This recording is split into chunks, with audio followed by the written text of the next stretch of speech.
Welcome to the new school, and thank you very much for being here this morning. I'm Neil Graboy, the Dean of the Milano School of International Affairs, Management, and Public Policy.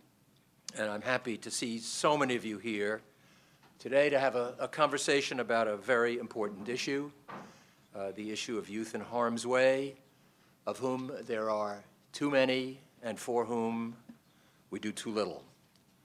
We all have an interest in seeking out the best ways to keep our communities and our young people safe and healthy, and it's encouraging to see so many of you here this morning willing to join in the conversation to seek solutions.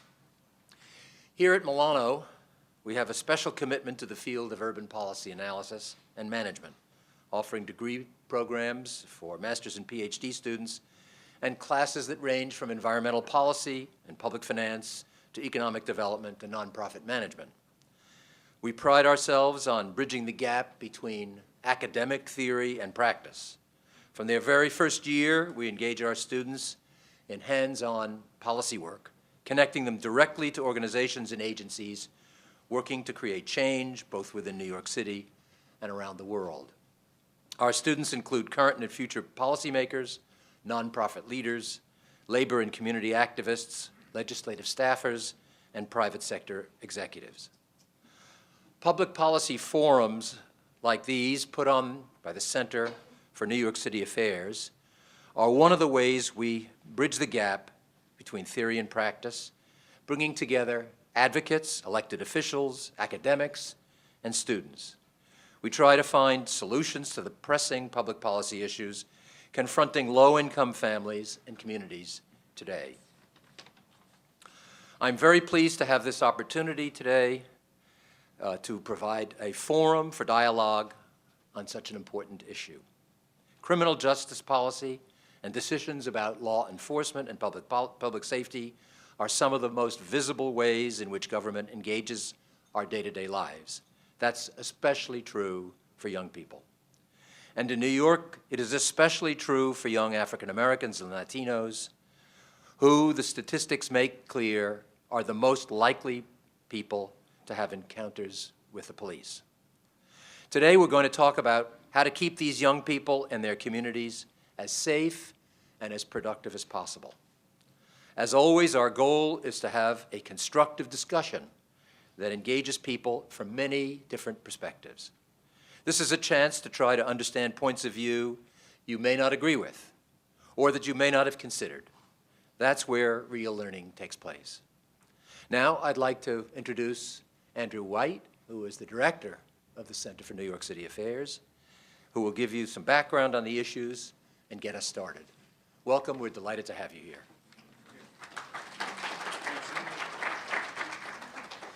Thank you, Neil. Good morning. Just like being a school teacher, get that response. So the Center for New York City Affairs seeks to drive innovation in social policy in New York, particularly around issues that affect children and families in New York's low-income and working-class neighborhoods. I encourage you to check out our website. If you're not familiar with our work, it's centernyc.org. There's no shortage of innovation and news to talk about in the New York City juvenile justice system, which is not exactly the topic today, but I wanted to mention it because yesterday we reported on our website about the fact that Spofford, now known as Bridges, is closing ahead of schedule and is empty and has been empty now for almost 2 weeks, which is fairly remarkable. And the number of young people being detained this winter are significantly below 1 year ago, down about 11% in the juvenile justice system. So there is change happening. We wrote about, in our Child Welfare Watch reports, we write about the juvenile justice system, so that's why I'm bringing it up. In New York, juvenile justice is mostly about young people below the age of 16, and today we're here to talk about a much larger group, teens and young adults, most of them Black and Latino, who are arrested on charges of marijuana possession. Well over 500,000 people aged 16 and over have been arrested for marijuana possession in New York City since the late 1990s. It's obviously controversial. New York Magazine has written that this is, quote, terror policing. Charles Blow, in a New York Times column last Sunday, argued that these arrests may have something to do with the first decline in the city's African-American population in more than 120 years. In other words, he argued in that column that black families may be leaving New York because of what they feel is harassment from the police. At the same time, defenders of the police have long said that these quality of life arrests have been key to bringing down the very high rates of violent and destructive crime that we all knew to be part of New York life 25 years ago, 20 years ago. So there's a lot of rhetoric on both sides of this debate. And I'm hoping today we'll get past some of that and try to understand the facts and some of the more useful perspectives. What are the social costs of an intrusive police presence in working class neighborhoods? What are the benefits of high rates of stop and frisks and marijuana arrests from the perspective of a prosecutor trying to bring down crime rates and keep them down? What might be the costs to society and to mental health of young people smoking too much weed? And what are the costs to society of thousands of young people every year getting a criminal record for possession?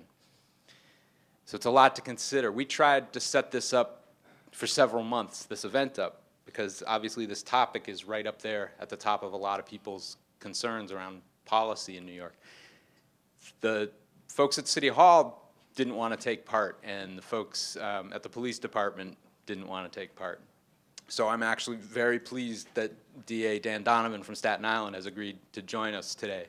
And you know, we have a mix of views that I think are valuable to learn from. I think it wouldn't have worked if we couldn't represent all of those views. Otherwise, we'd just be a bunch of people agreeing with each other. So I want to give a little historic frame here. More than a decade ago, when Rudy Giuliani was mayor, between 1993 and 1998, the number of arrests increased by nearly 90,000 per year in New York City. 3/4 of that increase was for drug sales and possession. And again, most of those arrested at that time were black and Latino, more than 90% of that increase in arrests.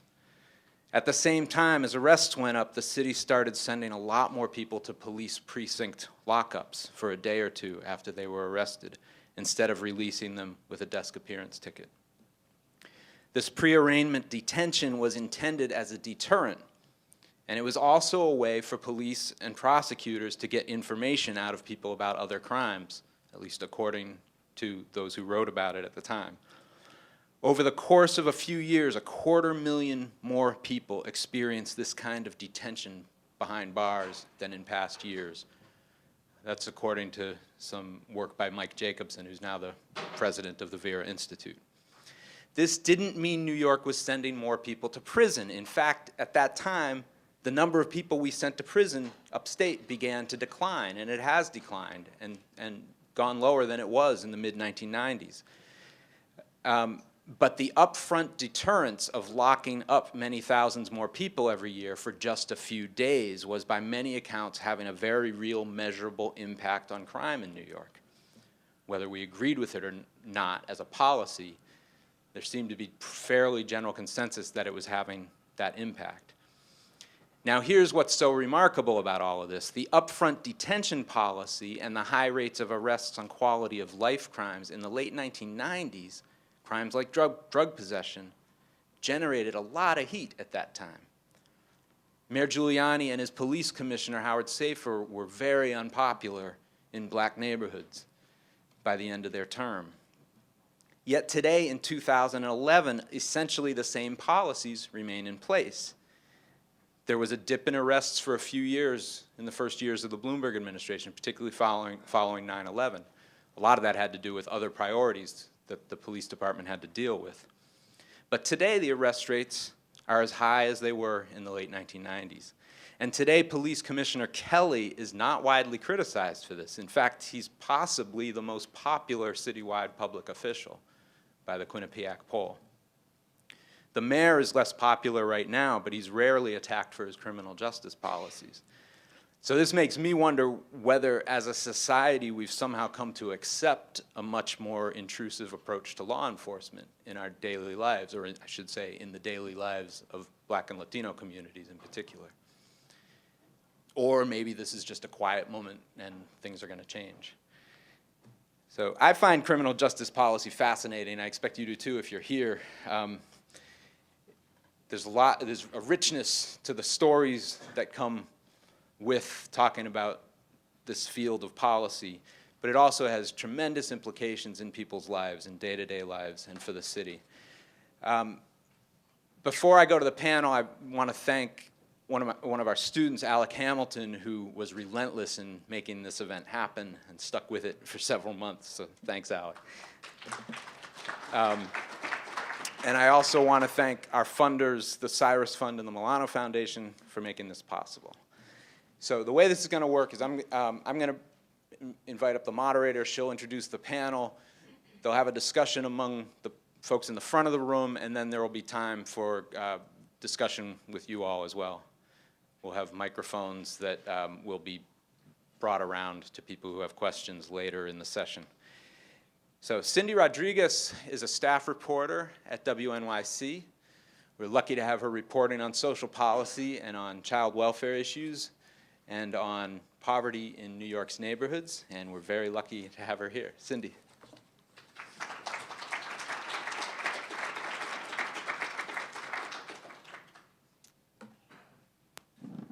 Good morning, everybody. Thank you all for being here today. I hope you can hear me okay. Great, great.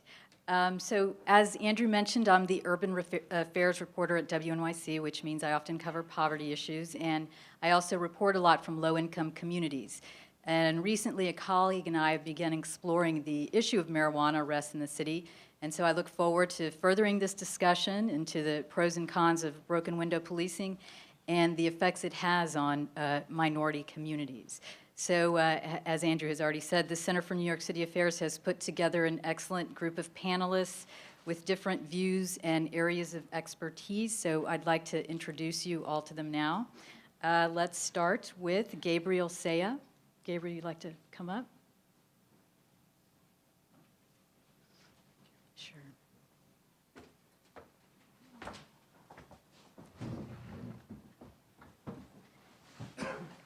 Gabriel directs the New York office of the Drug Policy Alliance. The office says it brings together community organizing groups, human service agencies, and researchers to advance drug policies guided by science, compassion, health, and human rights.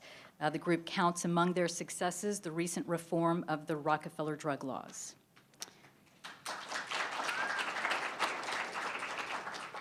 Secondly, we have Dan Donovan. I'd like to come up.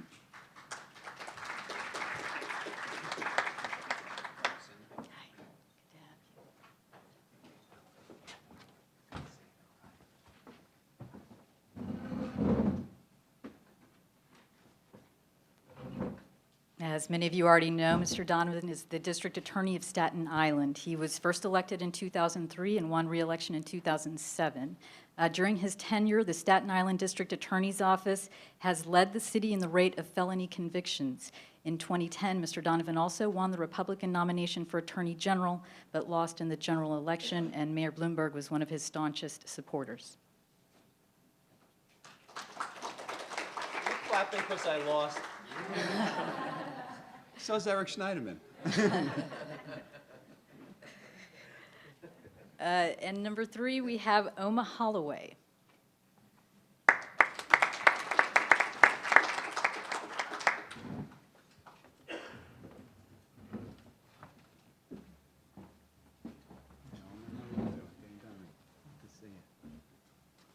Now, as Director of Career Services at the DOOR, a Center of Alternatives, Oma Holloway is responsible for the implementation and management for workforce and educational development and the placement needs of 600 out-of-school youth between the ages of 17 and 22.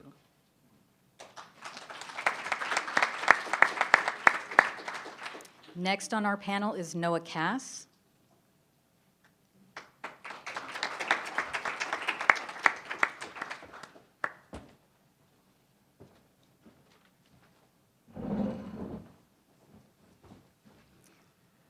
And now Noah is a licensed social worker and clinical director at Realization Center, an outpatient addiction treatment program for men, women, and adolescents. Prior to his career in social work, Mr. Kass was a fourth grade teacher and a lecturer at Bronx Community College. And our last panelist is Jenay Nurse.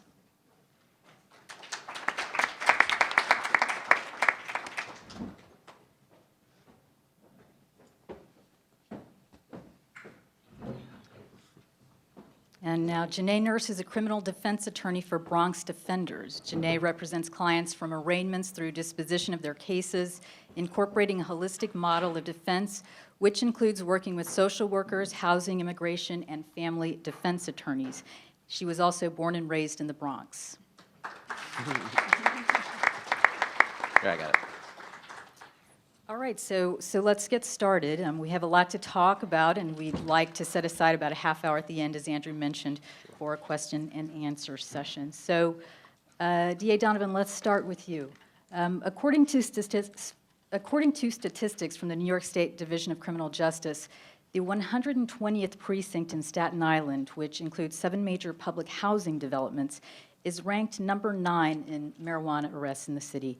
What can you tell us about this area, and what's driving the arrests there? I think it's probably not uncommon, the 120 precinct, uncommon with a lot of the places in our community. First of all, you never told me that Ray Kelly and Mayor Bloomberg wouldn't come. That's the first I heard of that. You know, the police department and the people involved in criminal justice on both sides have done a remarkable job in the last 2 decades in driving crime down in our city. And what that has done is allowed the police department to respond to community needs in other areas, not that they neglected, but they just didn't have the resources to deal with. A lot of the violent crime is down so far in New York City. 1991, 1992, we had 2,200 murders in our city. We had 500 last year, the year before, less than 500. So the police department now is using its resources in communities that, when they got complaints about things, they were just not able to address. It's our most active precinct on Staten Island. We only have 3, by the way, on Staten Island. And one of ours is the most safest precinct in the city of New York, the 123 precinct. The 120, as you said, is the 9th most active precinct. And they've been now addressing concerns that the community has that in the past, I don't want to say were neglected, but because there was so much violent crime, we have to use our resources for that. I don't know if that has a direct correlation. I mean, statistically, I'm not a statistician, but statistically, if you look at our ability to address communities' needs in complaints about crime, we have become the safest big city in America. The FBI measures cities of over 100,000 people and rates them in their safety. New York City has been rated the safest big city of over 100,000 people in all of America. That's not by accident. But I was always a believer that every community has a right to police protection, and the law-abiding citizens in those communities also deserve not to have crime happening on their streets. And I praise the police department for being able to address concerns that in the past they just weren't able to. So is this activity generated from complaints from the community? Much of it is. Much of it is. Okay, and so you talk about the decrease in more violent crimes, I guess, Yes. more serious crimes. So, so does that work off the assumption that the people that are being arrested for marijuana are more likely to commit the more serious violent crimes, No, the assaults, the robberies? I don't know if that there's a relationship there. I think the relationship that I'm talking about is that since there's less violent crime, less robberies to investigate, less burglaries to investigate, less assaults to investigate, police department, with the limited resources, you know, September 10th of 2001, the day before the tragedy in Lower Manhattan, there was over 40,000 police officers in New York City. There's less than 35,000 now. Yet crime continues to go down, and the police department is also dealing with things now that they hadn't had to deal with on September 10th of 2001. Much of their resources now are used to fight terrorism, which we didn't have to do back then. So they're still doing a great job in driving violent crime down. I'm not an advocate to say that people who are arrested for marijuana are likely to commit violent crimes later on in their lives. All I'm saying is that as long as possession or selling of marijuana is a crime in our penal law, and the police department is charged with enforcing our penal laws, they're able to now address things that in the past they just didn't have the resources to do. Okay. Gabriel Sayegh, tell us about the numbers. You've been looking at this, your group has been looking at this very closely. I mentioned that the 120th precinct ranks number 9. What ranks number 1, 2, and 3 in marijuana arrests in the city? Well, maybe we should cover a little bit about what's going on right now. Marijuana arrests are the number 1 arrest in New York City. So in 2010, you had 5,383 arrests here in New York. That's a number that might be really difficult to contemplate what that looks like. So if you imagine the seating capacity of Yankee Stadium, more people are being arrested for marijuana possession offenses in New York City than can fit in the seating capacity of Yankee Stadium, which is about 50,200 people. These arrests are happening across the city and have been happening with increasing rate, particularly under the Bloomberg administration. So one of the things that was mentioned in the introduction was the Charles Blow piece that came out this weekend in the Times. Under the Bloomberg administration, more people have been arrested for marijuana possession than under Koch, Dinkins, and Giuliani combined. It's 15% of all arrests in the city. 1 out of every 7 arrests here in New York is for marijuana possession. Now, one of the big problems that we know about marijuana possession arrests is that a lot of these arrests are not for what the penal law makes a crime in the first place. So keep in mind that in 1977, the legislature removed criminal penalties for possession of marijuana under 25 grams. It's called decriminalization. What that means essentially is that it's not a criminal offense to possess marijuana up to 25 grams, 7/8 of an ounce. It is a criminal offense, a misdemeanor, if you possess marijuana in public view or if you're burning it. Now, oftentimes in the course of an engagement, what the police will do is to tell a person, okay, come here you, what are you doing here? Empty out your pockets. If a person has a dime bag on them, for instance, and they pull that out of their pocket, it's now in public view, and the police then arrest them for the provision 221.10, which is marijuana in public view. We have a lot of people who come to our organization and others. We partner with a group here called the Institute for Juvenile Justice Reforms and Alternatives, for whom this experience happens to them on a fairly frequent basis. There's another way that this happens that relates to stop and frisk, which is quite oftentimes the police are frisking people, and they're doing so in a way that is unconstitutional. So I'm going to get to your question for a minute about the top 3, but it's important that folks understand these figures and what's going on. The 2010 stop numbers just came out, about 600,000 stops. We don't have the frisk numbers yet, at least we don't. So look in 2009, about 575,000 stops.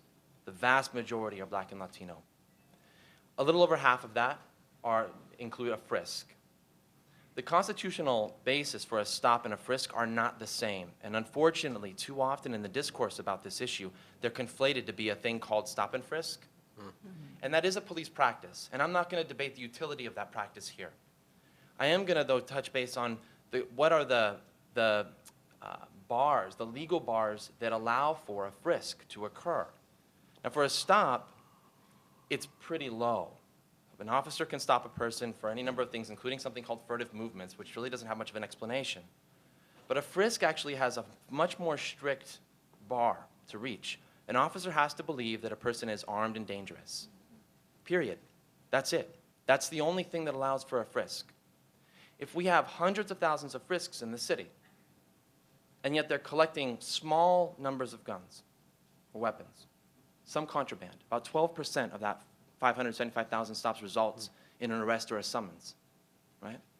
So you already have hundreds of thousands of frisks that don't result in the recovery of a weapon, when the only criteria for an officer to frisk someone is if they believe the person is armed and dangerous. Often what happens in the course of a frisk, then, is that they find marijuana on a person. Because the stops are targeted on Black and Latino people in this city, the arrests, then, the marijuana arrests are nearly 90% Black and Latino people. This is despite the fact that, for the most part, drug research data demonstrates that drug use is roughly equal across racial categories, except in a few.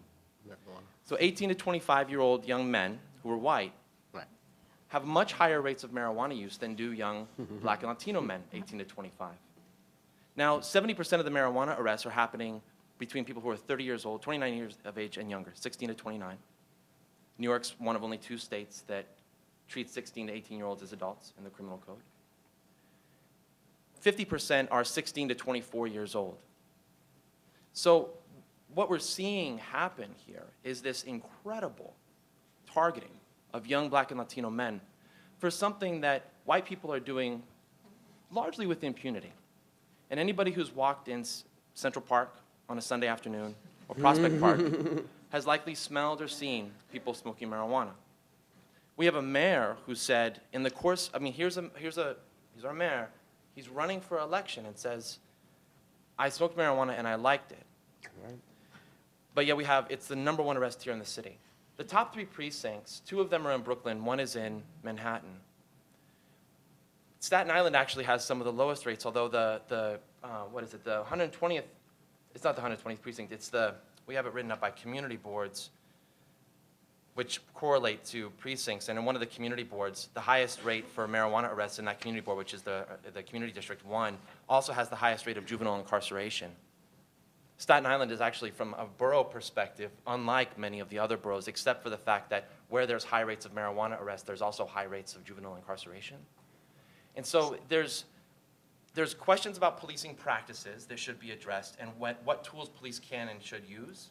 But there's also questions about what police are currently doing in ways that may undermine, violate, or otherwise be in contradiction to the law.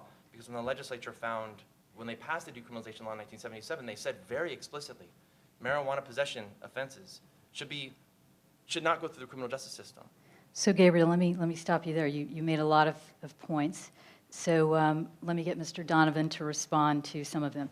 So first of all, let's talk about, Gabriel is saying that during these stop and frisks, young people are asked to empty their pockets, and when they bring the marijuana out in public view, they are charged with a misdemeanor for bringing it out in public view.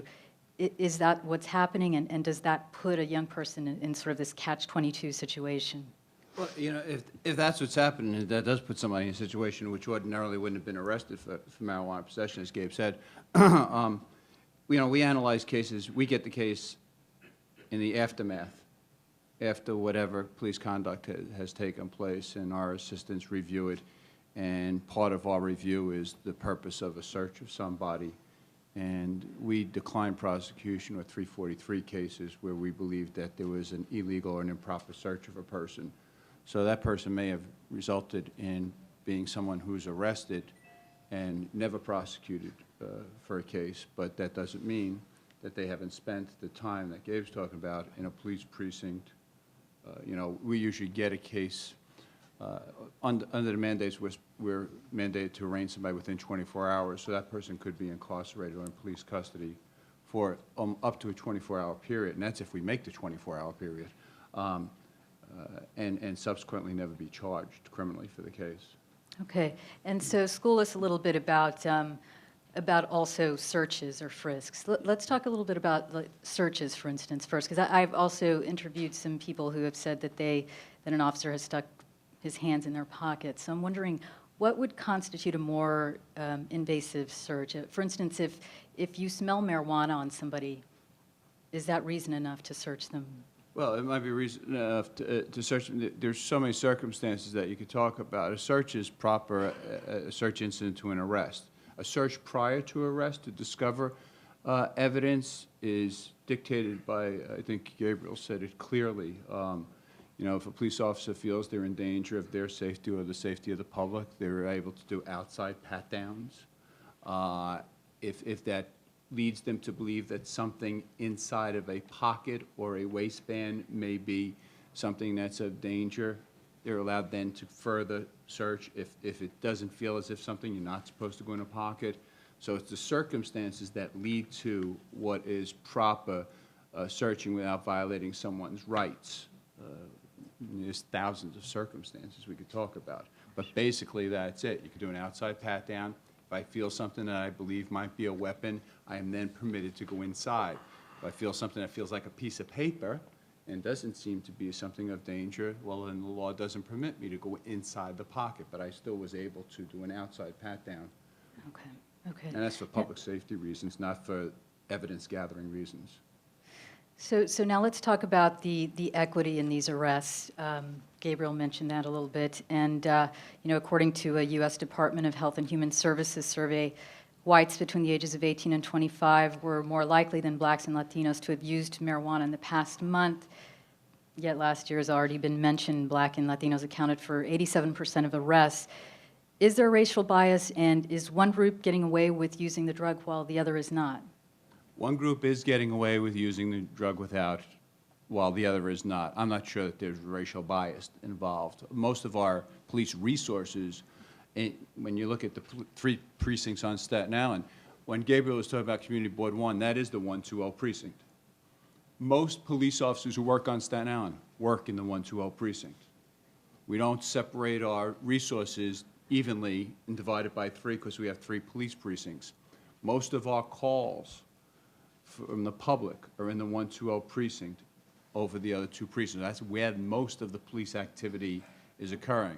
So although marijuana use by white males between 16 and 24 may be rampant in the 123 precinct, because there's not police activity or as many civilian complaints, there won't be as much police activity there.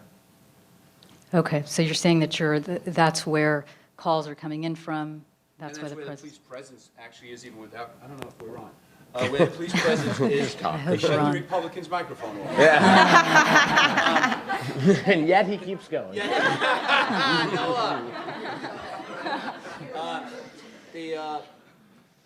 What I'm saying is that even without civilian complaints or calls for police assistance, that's where most of our patrol is happening as well. So police officers are out there regardless of being called by the public. Where there's less police officers, and the people in the South Shore of Staten Island knows, but there's less police presence out there. They get less police coverage. They get less police patrols than the 120, just because of the activity and the complaints and the crime that occurs in that precinct. We got real smart years ago. You know, you think if you have to cover 3 shifts, an 8 to 4, 4 to 12, 12 to 8, you divide your police officers in thirds and put a third of them on each. And we realized, you know, crime is higher in certain areas, so you want to put more resources there. More crime happens between 6 o'clock at night and 2 o'clock in the morning, so you'd want to put more police officers working at that time. So at some point we got smart and started analyzing and say, with this limited resource, with 35,000, less than 35,000 police officers, where will we put them? Where can we locate them so they can respond quickest to the places where we get the most complaints from? And so I just think it's just a matter of the calls and the police presence being higher in the 120 precinct on Staten Island rather than the 123 precinct. I am sure that there's just as much marijuana use being participated in the 123 precinct, and they are getting away with it. I just would like to interject. I'm not really sure about the dynamic of Staten Island, but in the Bronx, there absolutely is racial bias. And I would say that police officers are not allowed to stop an individual unless they have reasonable suspicion that they have committed or are about to commit or have committed a crime. And reasonable suspicion is a very low standard, unfortunately. But what that leads to is racial bias, in the sense that young African American and Latino children walking home from school are often stopped because they're walking with hoods on, or they're walking in a group, or they're walking and talking loudly, or whatever it may be that may give officers some sort of suspicion that they are engaging in illegal activity. That leads to them, by the droves, being stopped and frisked along public streets every single day. And I see it every day. I walk to court on a very main thoroughfare, and it is an obvious, it's an obvious realization to me that there is some racial bias going on in New York City. It's not Staten Island, of course, but it's the Bronx, where there is over-policing, and I see it, and I know that it exists because I observe it with my own eyes. So I would have to say that, unfortunately, young people in New York City are being stopped and frisked illegally, and it is resulting in a lot of marijuana arrests and a lot of young people going through the system Friday through Sunday and being there way more than 24 hours, which is, the law does say 24 hours, but oftentimes I come into arraignments on a Sunday night, and young people have been there since Friday for marijuana arrests. And Jenay, what happens to those who are arrested? What percentage plead guilty to a misdemeanor versus getting some kind of adjournment in contemplation of a dismissal? Well, essentially, adjournment and contemplation of dismissal essentially means you are allowed one time to unlawfully possess marijuana if that is the only crime that is alleged on the complaint. And the case is adjourned in contemplation of dismissal, meaning it is dismissed and sealed for 1 year as long as you're not arrested within that year. District attorneys they have a rap sheet, and on the rap sheet, or if they've done some investigation, they'll know whether or not you've received an ACD before then. If you already have received an ACD, then the next step is a violation. And oftentimes, they will say it's just a violation, okay? And violations are not crimes. But violations can lead to serious collateral consequences for everyone, specifically young people who live in New York City Housing Authority buildings. It can start eviction proceedings for their families. So that's one thing. Secondly, if you have students who are receiving federal financial aid, they can lose their financial aid for up to a year for the first conviction, up to 2 years for the second conviction, and up to 3 years. And on the third conviction, it's lost indefinitely. So that's a whole nother issue. And then there are serious immigration consequences to even a violation. A marijuana violation can make someone who's a legal permanent resident inadmissible, meaning that if they leave the country, they cannot come back in. And a lot of people don't know that. So they can unassumingly leave with their family on a family vacation, and mother, father can come back in, and the child is stopped. Why? Because of this marijuana violation that they took a year ago or whenever they took it, and they were unaware that it had serious consequences. If you have 2 marijuana violations, you are deportable. As a legal permanent resident, 2 marijuana violations make you deportable. And if you want to become a legal permanent resident, if you're here on a visa, 1 marijuana violation makes you ineligible unless you can get a waiver, and 2 marijuana violations make you permanently ineligible to become a legal permanent resident. And Oma Holloway, you're trying to place pretty vulnerable youth get them back into school or get them jobs, correct? So does a marijuana arrest on someone's record, whether it's a violation or a misdemeanor, does it make it harder to do either of those things? Absolutely, and I also have the wonderful distinction to be from Bedford-Stuyvesant. So the number of stop and frisk of young men are tremendously high, and having to deal with the 81st precinct that was known for really encouraging police officers to do collars to get their quotas to stop and frisk young men. So the number of marijuana possession arrest increased tremendously, and it's had a profound impact on young adults who are trying to be employed. This is the impact of an arrest, if it's a violation or if it turns into what can later become a bench warrant. If they don't go to court, then they now have a bench warrant on their record. When I started at the door, we have a number of Workforce Investment Act contracts that really go after the vulnerable youth population between the ages of 17 and 21. Many of those young people can be identified as having some type of arrest, being court involved in the system, and we have a number of young people who fit into that category. Last year we had about 103 young people who identified themselves as court involved, and those are those who are willing to self-report. But what we will quickly find out, if they self-reported or not, that trying to place them with employment opportunities became very challenging. One, as they would go to employers, they did not disclose that information. They did not know how to discuss it if it said it was an arrest instead of a conviction. Some of them did not give that information, but when they run background checks, that information pops up. And as a result, they do not get employment. And then we go through the very difficult task of trying to get access to their record, and what do you do in terms of trying to get their record sealed or to get, that information, trying to train employers or speak to them that that should not be the basis for them not getting employment. But for most employers, they don't have that type of time or that type of willingness once that information is disclosed that they have a record for any type of arrest, not just convictions, but arrest becomes the deterrent for our young people finding placements that can lead them on the path to some type of self-sufficiency. And it becomes a very discouraging cycle for a young person that is trying to make a change in their life. If it was a first-time offense or a second-time offense, but being criminalizing recreational use of gateway alcohol or marijuana has become extremely challenging from those of us that are practitioners working with young people, trying to get them on the right track. And it really needs to be looked at seriously on what are the options for these young people when they're faced with almost exclusion from the workforce or a real difficult process into entering the workforce because they have some type of arrest or conviction on their record. The criminal justice system is not an easy system for anybody once they enter it.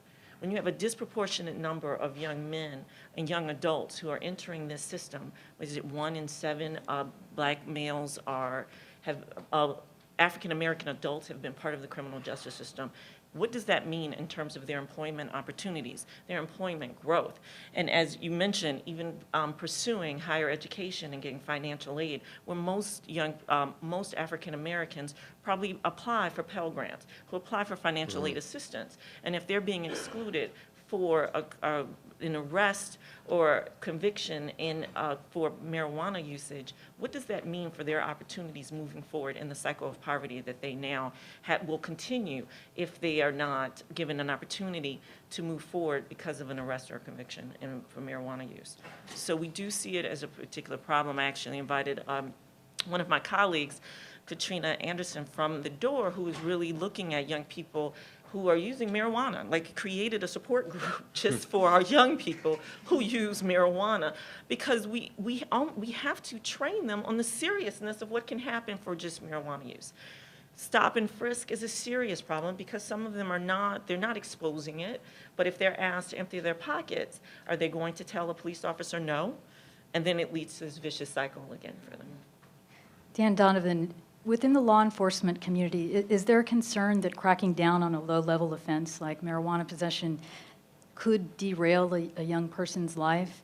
And how much discretion does a prosecutor have in alternatives to? Yeah, we have great discretion. Again, it took years for us to get smart about how to deal with drug offenses in general. I am the only son of an alcoholic father who found the rooms of AA when I was 8 years old. And I have said this publicly many times, I would not be sitting here as the DA if he didn't. I am a collateral beneficiary. You heard of collateral damage? I'm a collateral beneficiary of my father's sobriety. And the criminal justice system you put my microphone back on now. Alex? Have a great quote. The criminal justice system years ago got very smart and realized if we diverted people who really didn't need to be in the criminal justice system, but had an addiction or had some type of problem, that if we could divert them and deal with their problem, we'd never have to deal with them again. Even if they were doing other crimes to support their drug addictions. If we had a burglar who stopped burglarizing people's homes because he didn't have an addiction anymore, we didn't have to deal with him and we had less victims. So we got real smart with that. I think, I'm not sure if Oma said or somebody said about how, we just look at these, they're only violations anyhow, so what's the matter? It matters to see a young person. Our line of protection for someone who's arrested is really, as far as getting a criminal record, or we can't help the arrest. The arrest has already happened. But the discretion a district attorney has is if we deem that a search or something was improper, we could not even write the case up. That case would not even go through to arraignments. We would decline to prosecute or write in a complaint room. That does not erase that person's arrest. but we will decline to prosecute the case. How often do you think that happens? We had an extraordinary number of declined prosecutions last year. I don't know if we have, I don't think we've broken them down because of these were marijuana cases or for other reasons. And my colleagues too declined prosecution on cases. I don't think though, for our purposes today, we've separated them to say, well, how many of those were improper frisks that resulted in a marijuana recovery? I don't think we've ever broken that down. But there is a protection to not erase that arrest, but to protect somebody from a prosecution that wasn't going to go forward anyhow because we'd never survive a hearing that this person's constitutional rights weren't violated. But if a police officer has the discretion not to arrest a young person for possession of marijuana that does not meet the statute of possession, that is where we need to really work with the police officers not doing this. It starts a cycle just with the arrest. Absolutely. And once that young person starts that cycle in the system, the impact that it has, I mean, we know numerous cases of good young people who are arrested on something very significant. They may have a blunt in their pocket that they were told to empty their pockets, and it was used on a Friday. Okay, now they're detained. And it starts till Monday morning. A young person now detained for 2 days. What impact that has on their family, the impact that it has on that individual.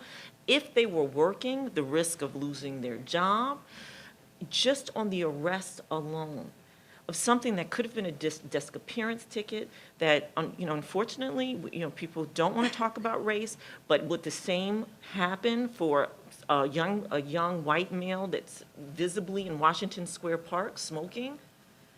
And it's not based on complaints from civilians. It's, that is in high constant neighborhoods where high Black and Latino populations. I guarantee you those stop and frisk are not based solely on the complaints by the community. Trying to get the community to even complain and to file a complaint is a challenge in itself. So stop and frisk based on that is not why these young men are being stopped most of the time. And now it is the arrest. And I think that I don't want us to de-emphasize what the arrest alone means for a young person as they begin the cycle of going to college or going to being employed. Yeah, a good way to think it, because we've spoken mainly here about like qualitative things, going to school, but there is a mental health aspect of it that's sort of being ignored a little. The trauma of being arrested, and it is a trauma, and the mental health world is sort of reinforcing the idea of trauma and the significance it plays in our lives, a big T or a little t. The trauma of being arrested for a crime you did commit is significant for an adolescent. The trauma of being arrested for a crime that's unwarranted can be astronomical, and it sets them on a road. It almost becomes a self-fulfilling prophecy. Okay, so the end result of all of this is usually they wind up in a treatment center like mine. Okay. So they wind up in a treatment center of mine. Most of these kids really do not have a problem with drugs. I mean, no one really wants to say that, but they really don't. So I will stick a kid who's 15 or 16 years old who grew up in the South Bronx, right, and was caught with a very little bit of marijuana. And I will stick him in a group with a kid who goes to a private school on the Upper East Side. Who is suffering from so many more drug issues that comparing them would be futile. It's so different. I actually had a worker who came to me, a social worker, who said, aren't you scared that the kid from the Upper East Side in the private school is going to learn a lot about the game from the kid from the South Bronx? And I was like, it is so the other way around.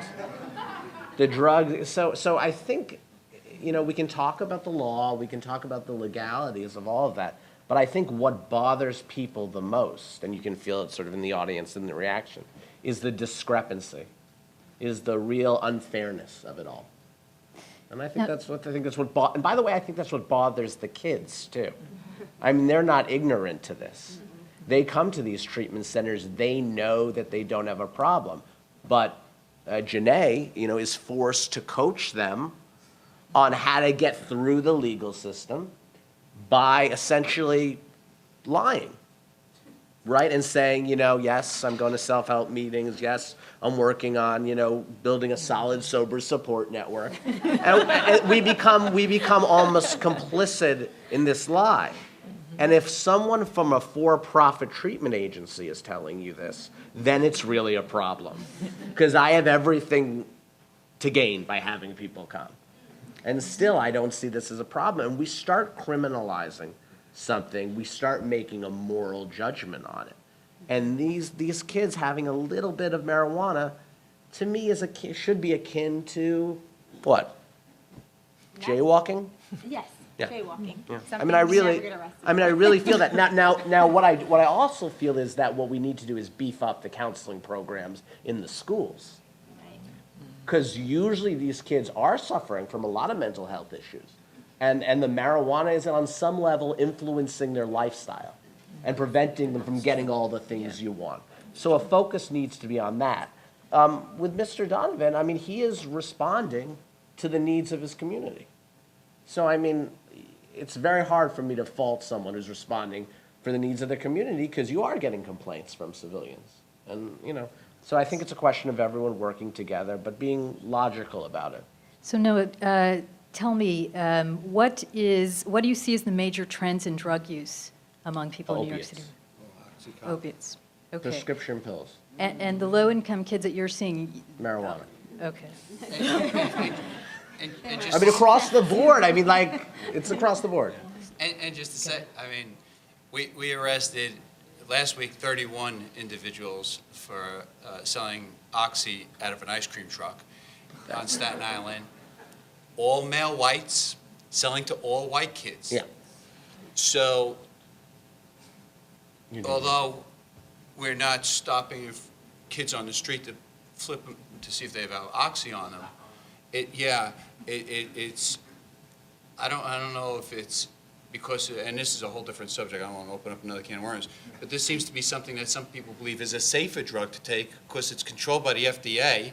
You don't have to go buy it in a neighborhood where a petite white kid might be afraid to go into to buy it, and mom has it in her medicine cabinet. How bad could it be? So that's a different problem. It's very bad. We'll come back next month. But it actually isn't a different problem because it's related. Yeah, it's it's related, Noah. It's related to what you're targeting. And that's where Noah, just real quick, so does that mean that, are there enough services out there? First of all, does it mean that the court-ordered kids are taking up spaces that people with more serious addictions could be using? They're not taking up spaces. It's just it's not becoming an environment that's conducive to treatment.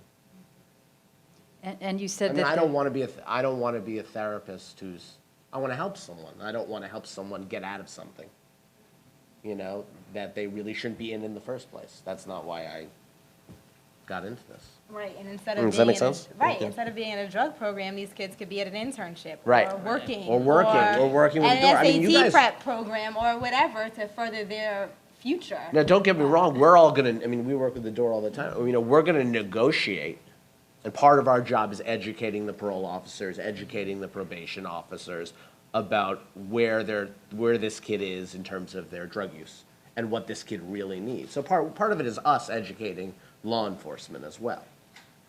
Okay. I'd also like to say that if a young person is placed into a diversion program like Noah's program, what often happens is they cannot get into any trouble while they're going to this program, right? So their case is still open. They still have to come to court. They still have to report to the judge.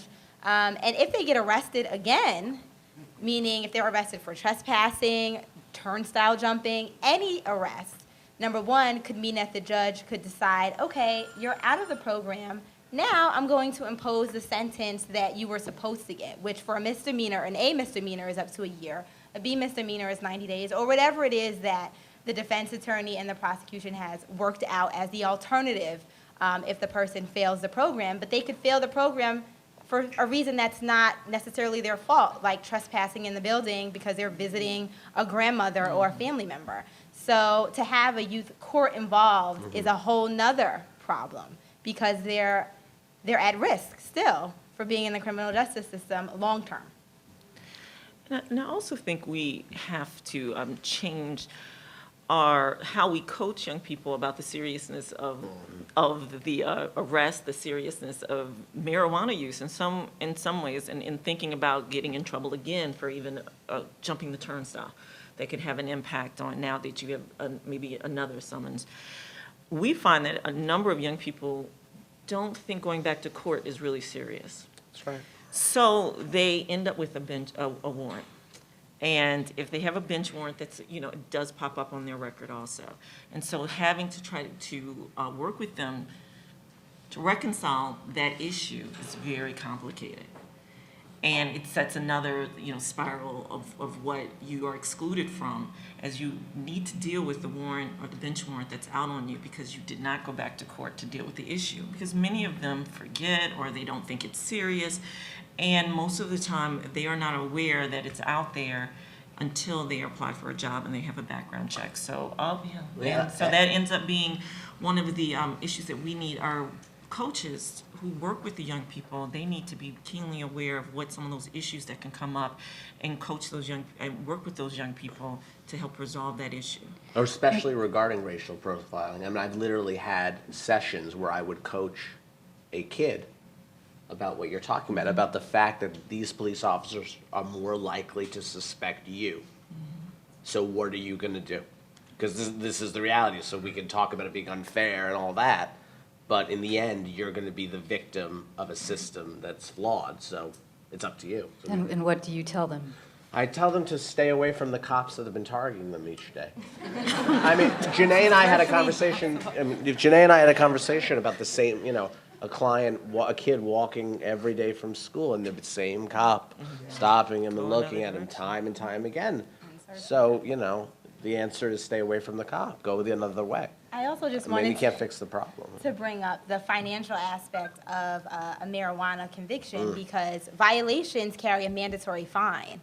And the fine starts off at $25, and it can go up to $100 for a violation. A misdemeanor is $200. But the issue with that, of course, is you have a 16-year-old who doesn't have a job because they can't get a job because they're in the system. Because from school, they're after school, they're coming to our program instead of doing the internship. Instead of doing the internship, then they can't get a job because they have an open case. And they have a date certain to pay this fine. And the fine also comes with a surcharge. So you have a joint, right? You're smoking a joint. And let's say you get the minimum surcharge, the minimum fine, which is $25. There's an automatic $80 surcharge on top of that. So you now have $125 expensive joint that you have, right? And if you don't pay that, then a bench warrant is issued for your arrest. Right. And you're back in the system, and you can do 15 days in jail for not paying this fine. Or if judgment is entered on the surcharge, you now have a judgment on your credit. So 16, 17, 18-year-olds, they want to apply for a credit card when they become young adults. They can't get a credit card. Why? Because they have a judgment on their credit from this marijuana violation. So it has long-term effects, even financially for them. So we've talked a lot about the consequences of what a marijuana arrest can do to a young person. I want to talk a little bit about, from a health aspect, marijuana use. So Noah, for instance, is marijuana addictive? And is it possible to smoke pot on a regular weekly basis and not have a problem?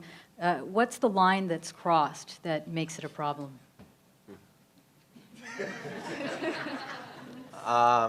Let's go back to those illegal searches, Noah. No, I got the answer. I got the answer, but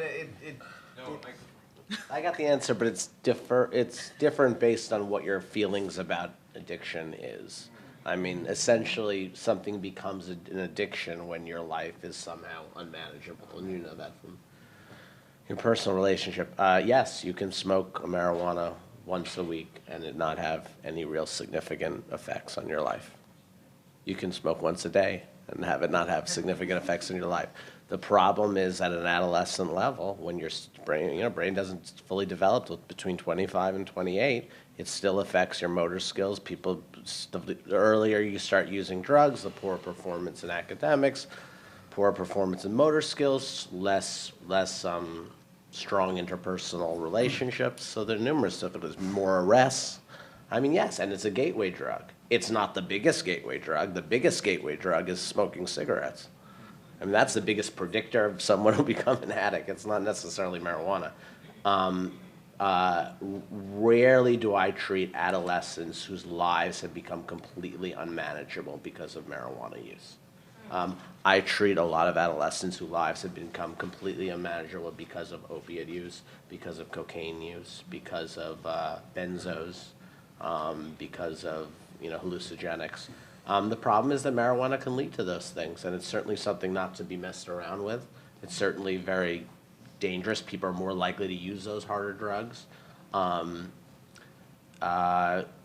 It makes you lazy. It makes you lazy, and the population we're talking about really can't afford to be lazy because they've already gotten a bad deck. Oma, what do you see at the door?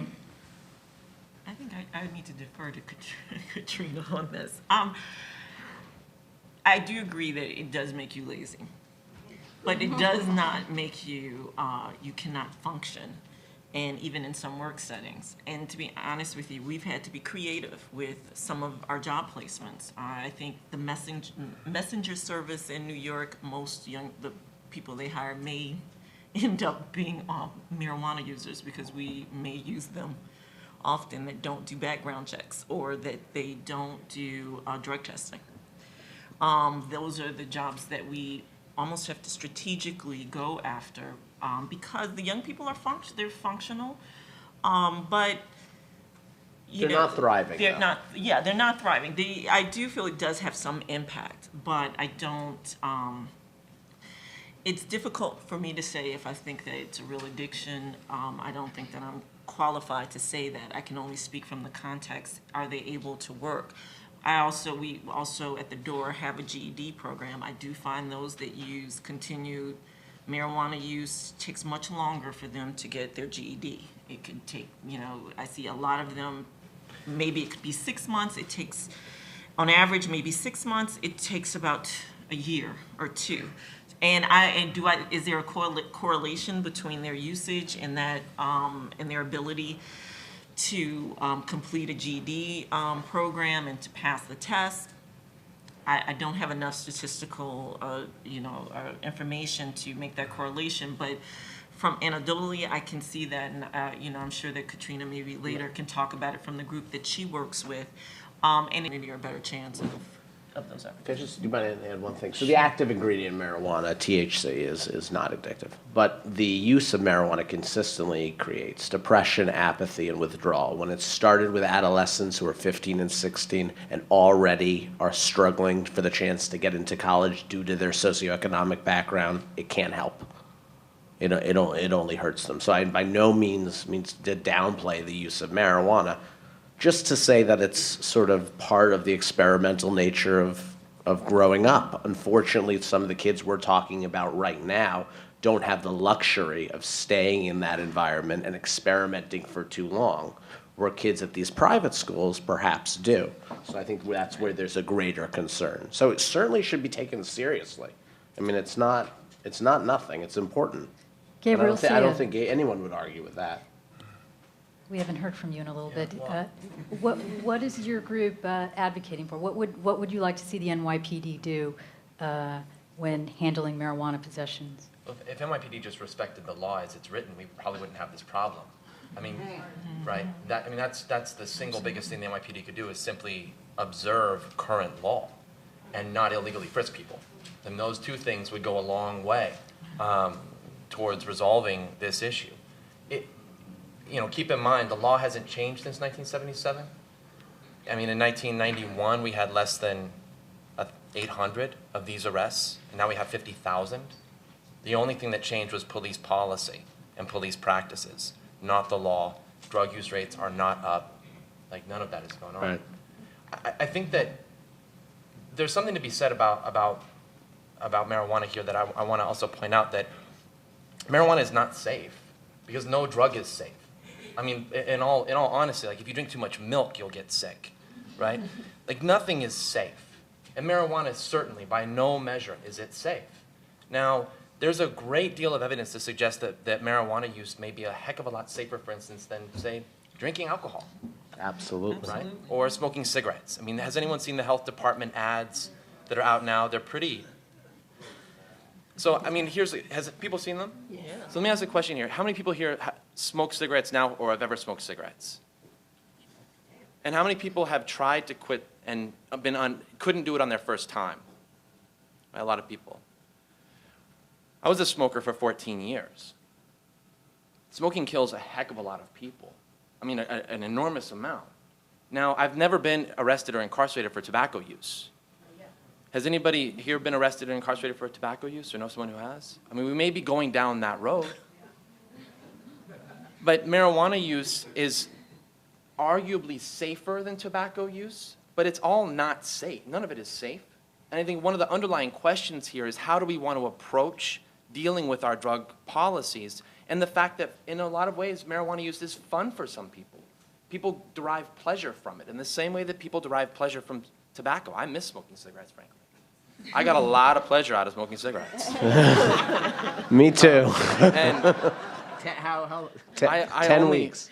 You know, I had significant health issues associated with my tobacco use, which is the reason that's what led me to quit. Now, marijuana use for young people is not good. Nobody wants young people using marijuana. The fact is young people are using marijuana. The underlying question is, what do we want to do about it as a city that is going to do the most possible good and cause the least possible harm? And I would argue that right now, the most significant damage associated with marijuana use in the city for young people is coming into contact with the criminal justice system. Absolutely. There's more harm derived from that in and of itself than marijuana use will likely ever cause, which is not to say or argue that marijuana use is without harm, because it's not. But when you come into contact with that system, it's ugly, it's traumatic, it's dehumanizing, it's racist, and it's wrong. And yet we operate in a city where the engagement around this discussion, the discourse, has been limited in some ways to outside of the mayor's office, not for lack of trying. We released a report last week, which is, you can find out front, which says that we tried to locate the cost of these arrests, right? Because then this is a moment when costs are a big thing. Everything, we're down to nickels and dimes on everything. We're paying about $75 million a year to arrest folks for marijuana in this city. So for those of you that run treatment programs or schools, we got hospitals closing. I mean, in this neighborhood, St. Vincent's is closing, right, or did close. What could we do with $75 million? Probably a lot. Right now, we're arresting people for marijuana. We called the mayor's office. We've done so a number of times and said, can we please sit down and talk with you about this? Nothing. But the police won't grace us with a response. But the response that we get publicly is, we're doing this because it reduces crime. And so I think what we have to ask ourselves, we can argue police tactics all day. I'm not probably the most qualified person to do that. I'm certainly not a police officer. I'm not a prosecutor. I know that's a tough job. I don't want to say that it's not. I do want to raise, though, that we as a city have to ask ourselves a very important question, which is it okay for us to say that this reduction of crime that we have is we're going to accept that it's being caused by the wholesale criminalization of communities of color in New York City? Because when the response about marijuana arrests is, these marijuana arrests reduce crime, that's another way of saying, if we continue to arrest low-income, young black and brown men, this city will be safe. That's what that means. And so we have to ask, and all of us bear a responsibility in this, because we're all part of this city. It's not fair for us to say that it's just NYPD or the mayor. Like, it is them, but it's also us. Like, we do bear some responsibility, and part of that responsibility is about us taking action. And so it's really easy for us to say, this is about NYPD, and it is. And it's easy for us to say it's not, it's about the mayor, and it is. But it's also about us and what we're choosing to do about it. And with respect to young people, that's not an easy conversation. The one other thing I'll quickly to say, sure. we went and did a survey of organizations across the city, dozens and dozens and dozens, and talked to them about this issue. Most of these organizations had nothing to do with drugs, right? They're community boards, they're schools, but they're folks that a lot of times that work with young people. And what we found, and which was not new to us, is that people are very uncomfortable talking to young people about drugs. And for the most part, the message that we want to convey, both individually oftentimes and as a society, is to young people, don't do drugs. Just don't do it. Period. End of story. Don't do it. But it's very uncomfortable to talk about drugs with young people for some of us. If we don't overcome that discomfort in some way, then we end up relegating that conversation to something that ends up in policy outcomes, which is what we're seeing right now. So when I talk about part of our responsibility about these arrests is that we don't want young people using marijuana. I think we'd all agree on that.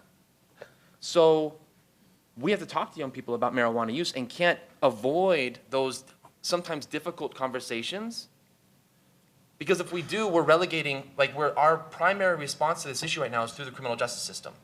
That's what 40 years of a drug war has brought us, is we say our drug use, we're gonna relegate that to the criminal justice system.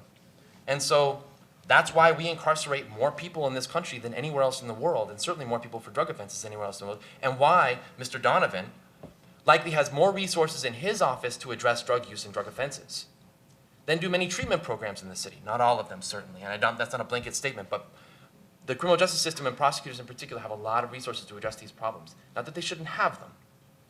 But the question is, who would if I have a drug problem, do I want Mr. Donovan, no offense to you, Mr. Donovan, No, I know that. to determine what my treatment outcomes should be? Or do I want somebody from the door to do it? And right now, for the most part, what we've decided as a society is that we want Mr. Donovan to do it. And then we get really mad with the prosecutors of the world when they do it. But we bear some responsibility for it because we've decided as a society that that's what we want to have happen. So there's a broader set of responsible actions here that we have to take. Gabriel, do you mind if I just add to what you're saying? We had a middle school that I worked with, and was 7th grade. And last year they had police officers. They had a pot problem in the school. And last year they had police officers come in and essentially lecture them about the dangers of drug use. And shockingly enough, that didn't have the outcome that they thought it would have, right? So we're going back. They said, now maybe we should try working with someone who's, studied addiction and is clinical at it. So I'm going in with another colleague and to discuss the drug use in the school. And maybe it'll go away and maybe it won't, but their point was that the kids did not respond to fear, They didn't respond to it. So, Mr. Donovan, what do you think about what Gabriel said? Yeah, No, said we're the catch basin. Because many of the people that we're talking about, that Gabe's talking about, end up in the criminal justice system, and that dictates their treatment, because they ain't getting treatment before. Right. That's the shock. When you got a choice between going to jail or going to a 30-day in-house program or a 6-month treatment program in-house. So, but we've gotten smarter. We used to put them people in jail instead. But they don't necessarily, the point is they don't necessarily learn much from the 6-month outpatient program. They learn to be compliant for those 6 months.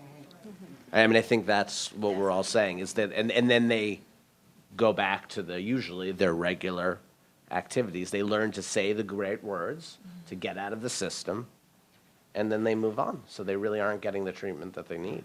I think we need to separate drug use and addiction and marijuana to a certain degree, because I think the difficult, when you say we have a difficult time talking about drug use, especially to young people, I think it's because we're very conflicted about marijuana, period. Like drugs, I think people are comfortable to say don't do, the hard drugs. I think we're starting to learn about prescription drugs, but I think some people are very conflicted. When your parents are popping pills, it's hard to tell, say that that's bad when the young people are using the same thing that they see parents are using or that's in their medicine cabinet. But I think we as a society are conflicted about marijuana. So how do you have that discussion when you're not exactly convinced it's a bad thing?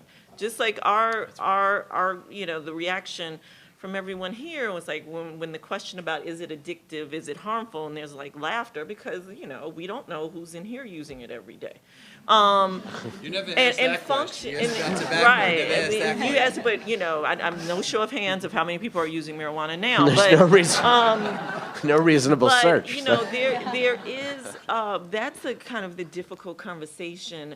But we now must have that conversation and go, okay, well, we don't know what we feel about it, but we need to teach you on how to get around the system, how to manipulate the system, because if you believe it's harmful or not, this is what can happen to you if you get arrested. That there's obviously a system that feels it's criminal. And regardless of what you think, or what, we see the debates on TV, is it good for health reasons? And believe me, young people will give you all of the statutes about the health benefits of marijuana for them, in the same way as a cancer patient might feel, it may have the same argument. They will use that exact same argument for themselves. So, we need to be very honest on what's happening. We didn't give it to a criminal justice system. It's been enforced in a way that is disproportionate, and it's in some ways has racist connotations to it. And the long-term impact with the system, that you're not using them, young people coming in the system being arrested and now putting them in a treatment center as a way to help this young person.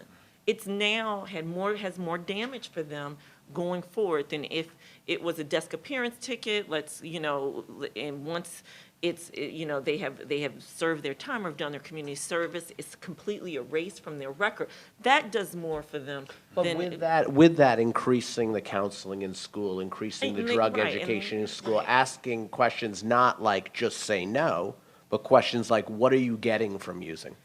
Or that's a significant. Having more opportunities for school, more opportunities to work, where maybe their idle time can be more productive, so that they're not sitting out with their friends in front smoking weed. Like, there are some other options that you can be part of a program that incorporates this type of counseling or coaching. However, it also has a number of other activities that can really address what is really the problem, is that you're idle, you don't have other things to do, you're not employed, you need to make money, you have other circumstances that may be addressing those issues more upfront, or a better use of $75 million than using it to put them in a system that has long-term effects. But I do think what Gabriel said is important. It's fine to give them other activities, but we do have to start having an honest conversation about why kids are using them, and not coming from a fear-based model where it's bad, coming from a model of asking, what are you getting from using marijuana?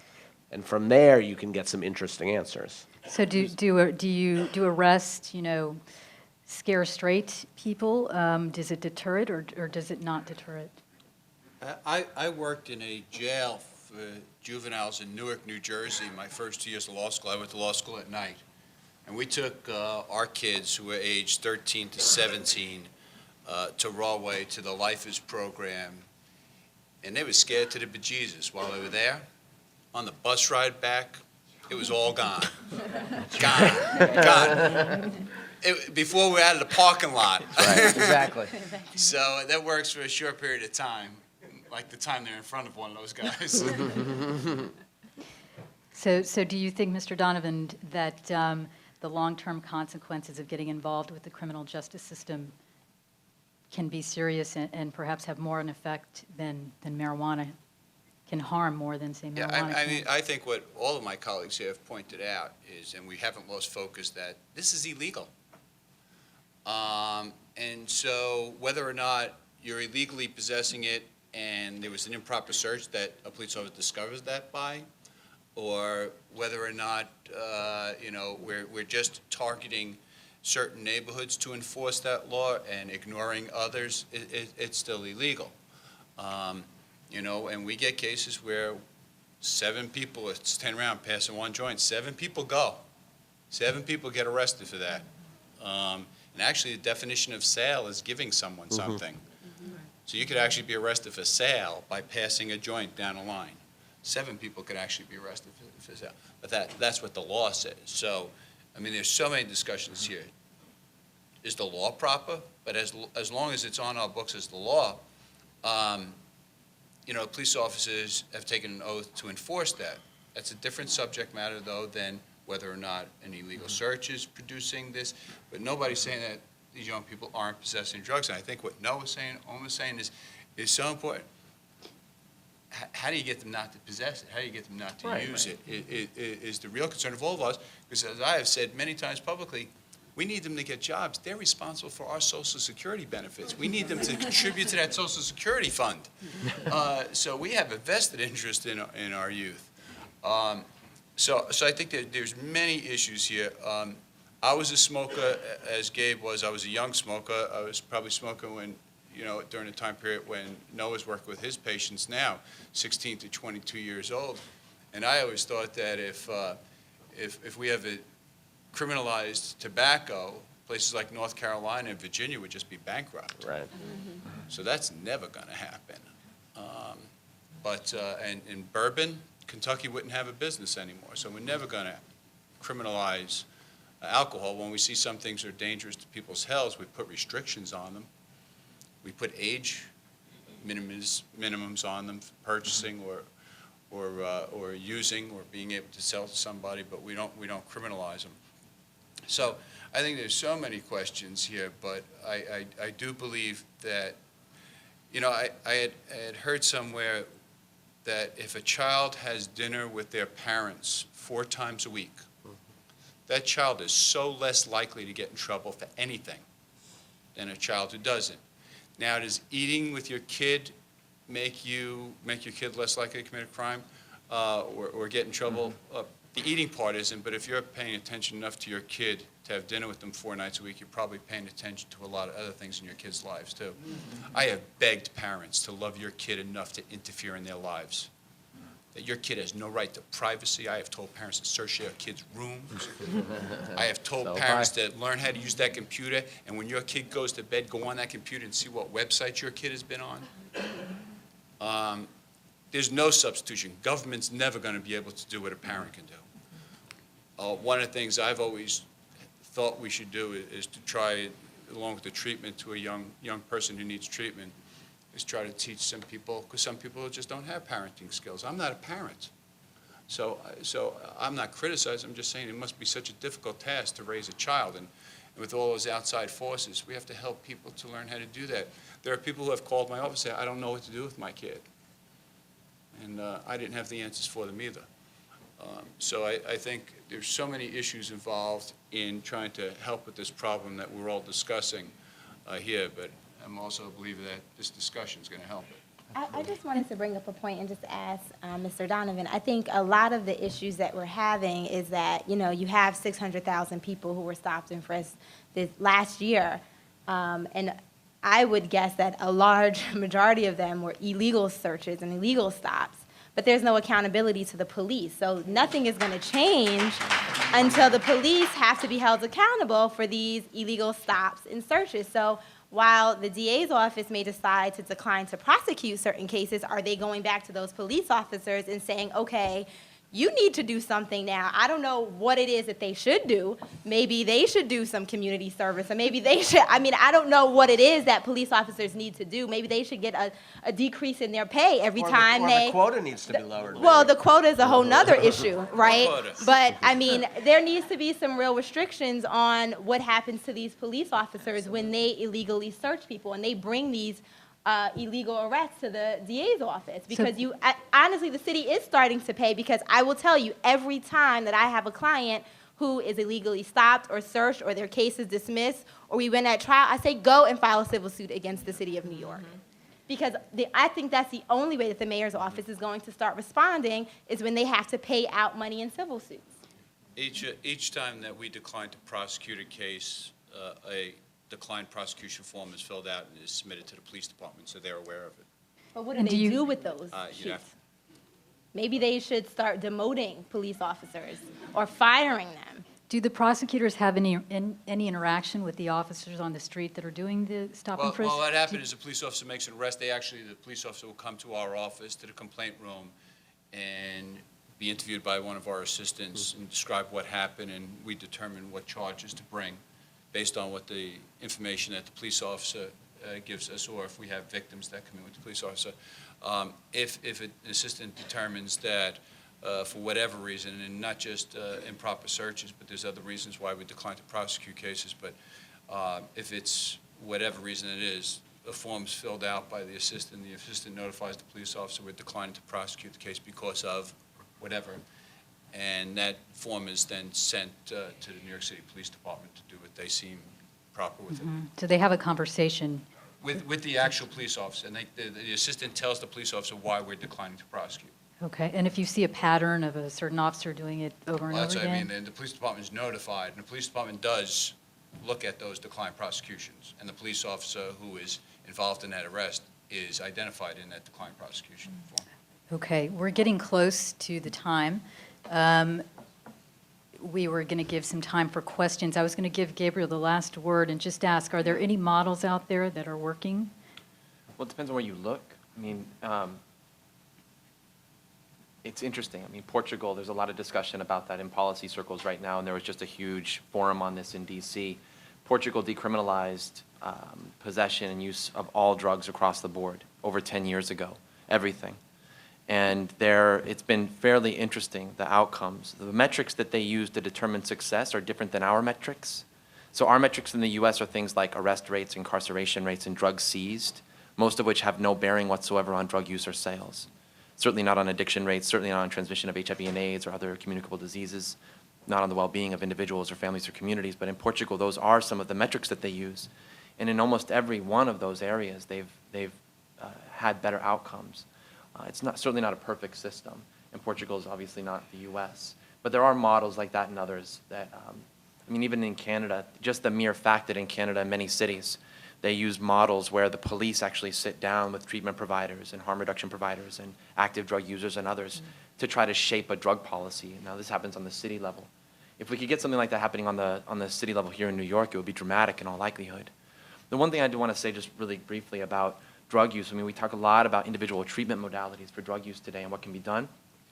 There's a significant amount of research in the public health universe that demonstrates that the physical environments that people actually live in have a pretty dramatic impact, or can have a dramatic impact, on their drug use and their relationship with drugs and themselves.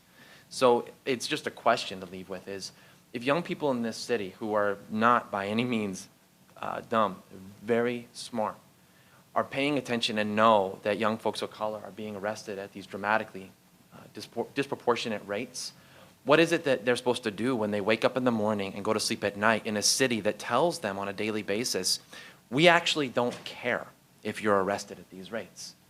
And that has an impact on drug use, a pretty significant and severe one.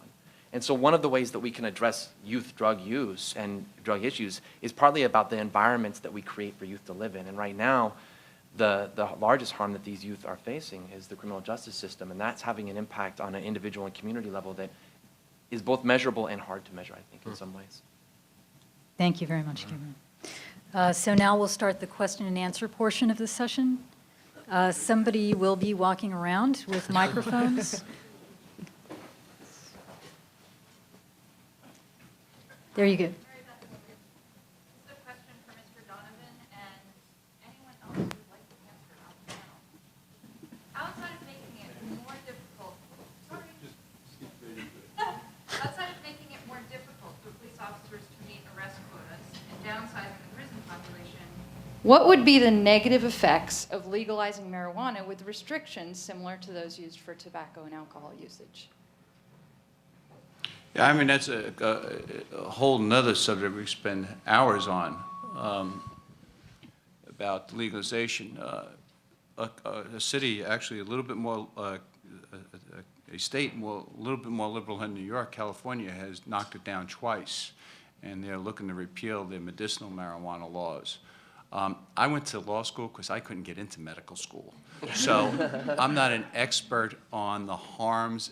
Noah, Oma, others are expert on the harms of why this particular substance has been deemed to be illegal, where other substances that you just spoke about aren't. Would you agree that fewer people die from marijuana usage? I don't know that. Well, yeah. I mean, you know, yeah. I suspect there's probably more I mean, we all alcohol figure it out. and tobacco users than there are marijuana users too, so I don't know how to proportion that. You know, maybe these guys have a better answer than I do. I'm just not a scientist. I don't know what the problems that would arise. I Yes, can imagine what more they would people arise. die from tobacco use than marijuana use. Hi, my name is Chino Hart, and I work with the Institute for Juvenile Justice Reform and Alternatives, and we're doing Know Your Rights trainings around the city. And I have more of a comment than a question. I think we put a lot of responsibility on 13, 14, 15-year-olds of color in this city. We want them to have all of this long-term planning when they're trying to get through the next day, you know what I'm saying? So I feel like in order for us to really start looking at drug use, and I agree there's definitely a difference between addiction and drug use. I mean, we have to take a check and put the mirror up against society. When you have a society that every day when you turn on the TV has a pill for anything you know, are you waking up dizzy? Take this. Has a pill for everything you could think about, and then you turn around and tell this very young person, don't do drugs, and it's your natural, your natural adolescence to rebel and do everything your parents tell you not to do, and then you turn around and criminalize that young person, and then you have another young person who might not even be doing drugs, but is so depressed because every day when they go to school, they're being harassed by NYPD. What do you want them to do?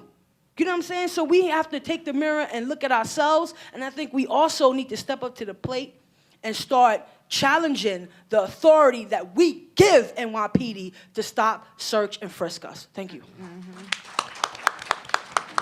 I just want to make a comment to that, which is so true, and thank you for saying that, because it is true. We find ourselves with the 16 and 17-year-old saying, now this is what's going to have an impact for the rest of your life, possibly. And, one of the things that has one of the hardest conversations, I have to say, is that when I was growing up, we could get away with a lot. What I'm telling you is you can get away with nothing. And you have to think about, you have to plan with your action today. So, and some of it is not, even of their doing. You just walk down your street. The police have the right to do that. We've had even situations, the door is considered a safe space, where if a young person walks in, as long as they're a member, we have a policy of confidentiality. Parents are not very pleased with us. Police aren't, even some counselors, unless we have a release form to say that we can talk to these individuals. A young person, we try to assure them it's a safe space when they walk in that door. However, when there's situations, if the police come in and they suspect someone, they can walk right in and arrest them in front of all of the young people. And, and we are trying to bridge that gap with the police department also. We've had situations where they want them to stand in lineups, and they come in the summertime is a dangerous time for our young people to hang outside the door because the police come and want to pick them up so they can be in lineups. Okay, but to have that conversation with a 12, 13 to 21-year-old to say this is the state of your existence right now, and what happens now, no matter what you may feel is not a big deal, can have an impact on your education and in your employment for a long time is very difficult, and it's very hard for them to comprehend that. Absolutely. And just in terms of solutions, in Bedford-Stuyvesant in a couple of weeks, they're piloting a program called Safe Surrender, which is an opportunity for any individual to come and get their record clean if they have a bench warrant of a misdemeanor or C misdemeanor. And it's in partnership with the Brooklyn DA's office. And we really need to see, how do we come up with systems that give them another opportunity, a real second chance, even at 17, 18, 19 years old, to be a productive citizen and to have the same opportunities to be self-sufficient and to earn a living, just like anybody else, to get their records totally erased. The Legal Aid Society I'm working with, they have a Manhattan diversion program where a client is convicted of holding a small amount of marijuana, and instead of going to Rikers for 10 days, they come to treatment for 2 weeks and it's expunged. But we have a responsibility. I mean, you can do the advocacy, you do the advocacy, but we also have a responsibility to educate the kids we work with on what the reality is right now, Okay, next. Hi. I'm Debbie. But you do it. Well, my parents and my godparents, I was the youngest, but I had brothers who were teenagers in the 60s. And they always believed in having parties in the house. They wanted to know where their kids were and who they were with. So my house was always filled with, you know, teenagers having parties. And I think that the conversation starts to really much younger than that. It starts, you know, 4 or 5 years old. You bond with your kids. And then whatever happens after that, you kind of find a way to deal with it. But if you don't have that bond in the beginning, it's going to be very hard to get it later, especially at 12. But my question is for Mr. DA. Actually, that was Mr. Hogan, was Mr. DA, but I'll take it. Mr. Hogan, Mr. DNA, Mr. Kamikaze. The question is regarding someone's employment being ruined by a record, and anyone else who might know the answer to this question or have comments. What happens when a case is dismissed? Also, when the case is sealed? Does that mean anything? And if the case was supposed to be sealed and it's not, what can you do? But basically, when they say it's dismissed, it is sealed. How does that, in regard to what she was saying about, you know, they looking in and you can't get employment and all this other stuff? Yeah, I don't know, the people who are working with the children we're speaking about can tell you about how it's affecting employment, but you're absolutely right. When a case is dismissed, it is sealed by operation of law. And there are occasions, when you pointed out, where a case is dismissed and for some reason it wasn't sealed, and the Legal Aid Society or any defender organization will make sure if somebody finds that their record was not sealed, we'll make a motion to have that sealed, and we would not object to that. If it is sealed, do they have that problem that she's talking about?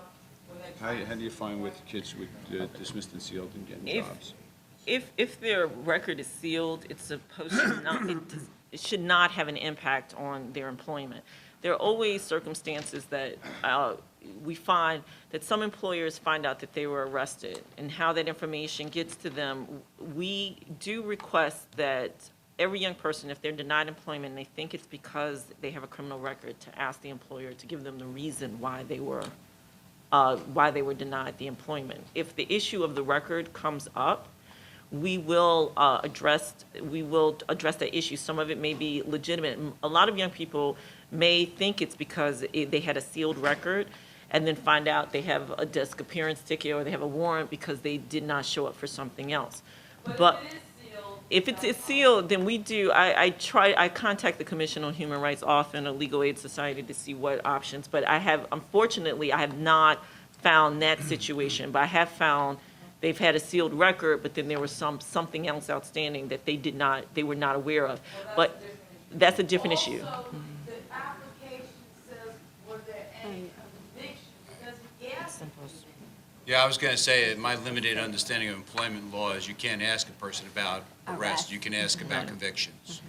But there are a lot of employers now who are obtaining records that show arrest. Now, do you know for sure that is the reason that they were denied employment? But technically, they are not supposed to base it on arrest. But we're finding more applications are asking, have you ever been arrested or convicted? Mm-hmm. And what tends to happen is a young person says, they think of the conviction. They say no. And then it goes that, well, they signed saying everything on this application was true, and they didn't mention that they were arrested. And so now we find our... I'm sorry, but that brings another question up. Wait. No, it's not personal war. If you say no, and it's sealed, is that technically the wrong answer? No, it's not. Okay, let's go to next questioner. No. Hi, I'm Bob Ganji. I used to be the director of the Correctional Association. Thank you. I want to, I guess, raise 2 points, make a comment, and then also ask a question. And the comment is, and some of the people on the panel clearly said this is an issue of police conduct and policy, more than anything. And it also transcends marijuana arrests. There's just no question, by any look of statistics, by any account of people's experience that the New York City Police Department concentrates on arresting young men of color. We, at the Correctional Association, we would go into their pre-arraignment pens on a regular basis, and we would literally go into the pens in the Bronx, Manhattan, and Brooklyn, see 200 people who had just been arrested, and see either no white faces or 1 or 2 white faces. The New York City Police Department virtually arrests only people of color in New York City. And the marijuana arrest is obviously the concentration, but it goes way beyond that. And as people have said here, there is no accountability on the part of the New York City Police Department to answer questions about why they continue to concentrate on arresting young men and women of color. And that is the heart of this issue. And it is, as Gabriel and others pointed out, it is ultimately a political issue that we as a people and as the citizens of the city have to raise and organize so that the next time the new school has a forum, Ray Kelly or the mayor cannot say we don't want to attend because we don't have to respond to you because we are still politically untouchable.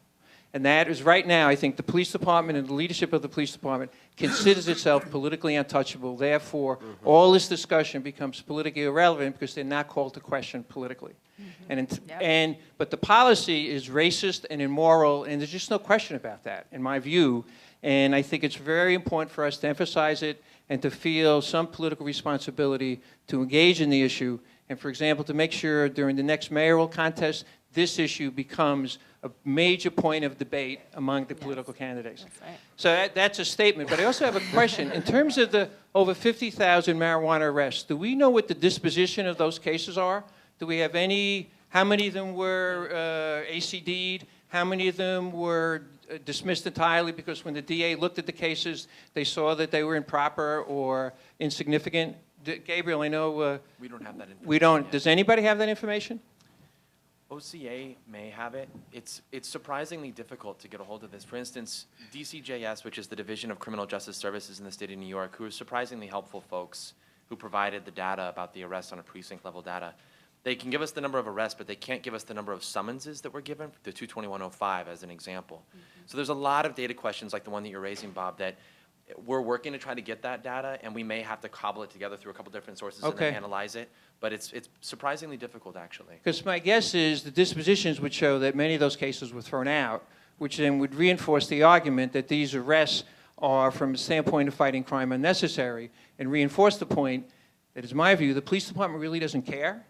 The purpose of the police department's arrest is to harass and punish people by submitting them to their pre-arraignment process, where they are locked up for a day, 2, 3 days, and even if those cases dismissed their arraignment, the police department thinks they've sent a message to the people in the community about how you have to behave. Well, I think there's And also I challenge the point about holding individual police officers accountable because they are doing what they know the police department wants them to do. All right. Who should be held accountable are the central office people. Right. And what the policy is and the practices. Because let me just, if I could just add, I mean, I've had many positive experiences with probation officers and police officers and parole officers who understand exactly what you're talking about. So I think it's systemic in nature. It's not the problem of an individual. Well, I also just want to bring up the point, though, if there's a penal law that police officers, they have a patrol guide, and if they're not following the patrol guide or the penal law, just like if I don't know the law, I should not be a lawyer, right? So if they can't follow the law, they should not be police officers. They're following what they're instructed to do. Well, So folks, well, we're getting close to the end here. So that's okay. started a whole Maybe thing. this discussion can continue afterwards. But we have time for one more question, so let's get to that one last question. Is that gentleman over there? Okay, am I on? Am I on? Okay, thank you, Mr. Ganji, and thank you, young man there, for taking away some of my commentary. Firstly, I don't know the demographics of this audience, but I think you need to understand why we have these type of forums and the hard work that goes into it. You have the most complete data available about these issues. So what I'm doing is acknowledging Mr. Gabriel and the DPA and people like Bob Ganji's Correctional Association for having these forums. This is how we're going to start this. This Tuesday, I went up to Albany with a bus full of juveniles. They call it the Juvenile Justice Coalition. And we went up to Albany to lobby our so-called government representatives about the issues that we're talking about today. On the way back from Albany, I started crying, and I wondered why. And when I got home that night, I realized that this is a systemic question. And this is not new. This is from the very first time that African Americans landed in this country. And the ramifications of this type of systemic racial profiling benefits everyone but the race that's being brutalized, right? My question to you and to the audience, do you realize that this is a long-term systematic abuse of African Americans, and now you have some Latinos you can throw in there too? Do you know that? I do. I think we all do. I do. You know, one of the things I don't want to throw a wrench in everybody's, the most stop and frisk done on Staten Island are male He's whites. not talking about the stop and frisk. He's talking about something else. Yeah.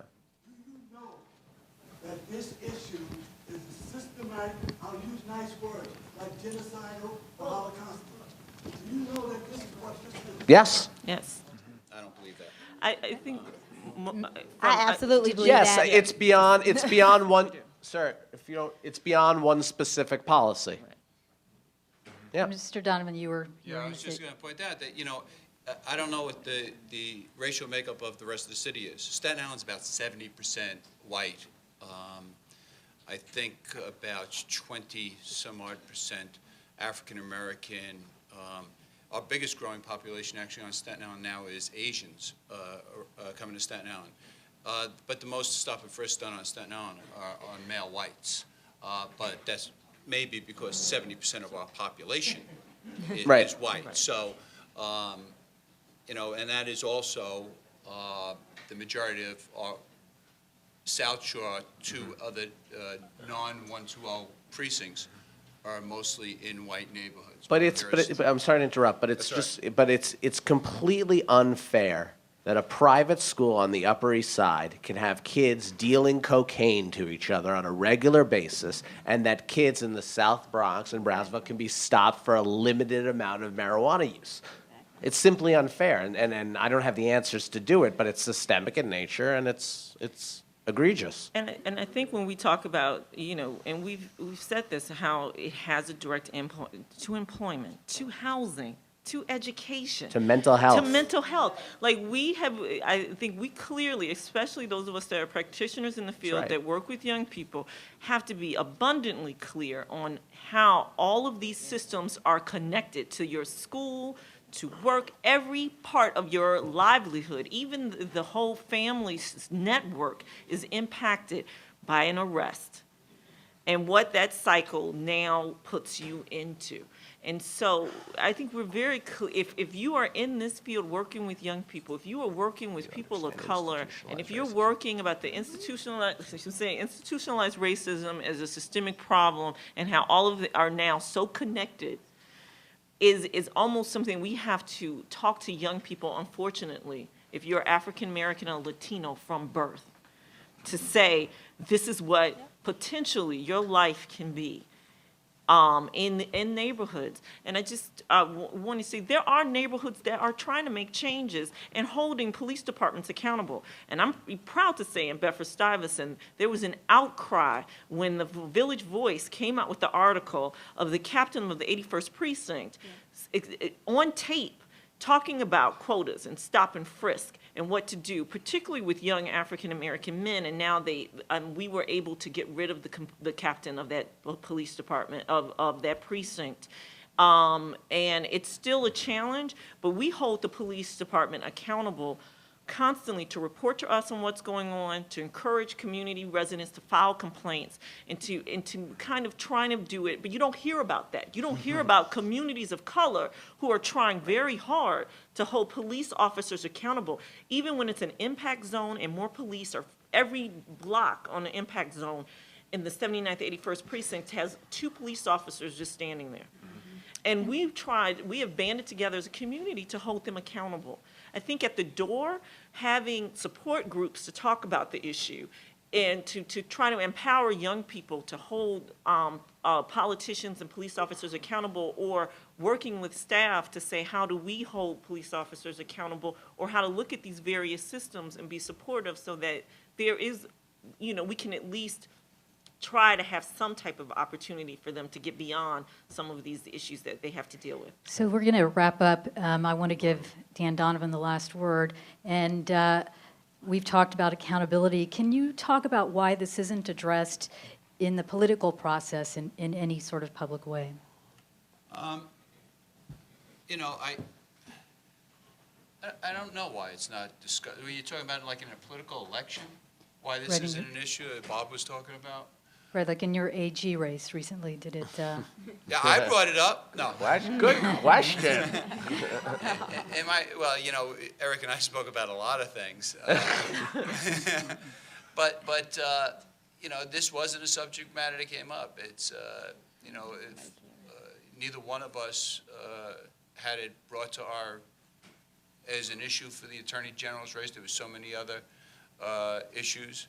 And the New York City Police Department certainly doesn't come under the jurisdiction of the Attorney General's office.